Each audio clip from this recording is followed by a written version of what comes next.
Magandang araw po mga kabayan. Magbibigay lang tayo ng update tungkol dun sa mga Pilipino na nahuli sa Qatar. Yung 17 po na Pilipino.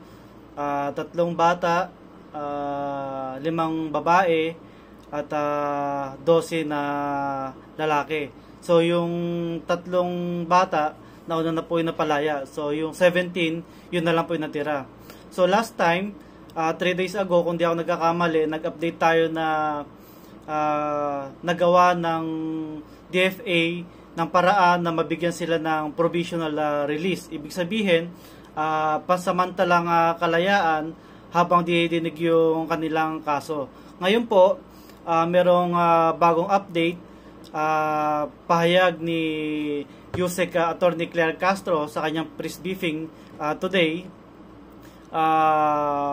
Sinabi po niya na dahil sa political will ni Pangulong Bongbong Marcos sa pakikipag-ugnayan ng ating DFA, ng OWA, DMW, na bigyan na po o na pawalang sala na yung mga kabayan nating Pilipino sa Qatar na sumama sa rally.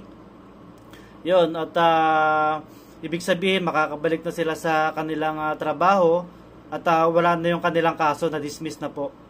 So ibig sabihin, kahit na dismiss na po yun, sana magsilbing aral yun sa kanila at sana matuwa sila at matuwa yung kanilang pamilya at wag na nilang ulitin.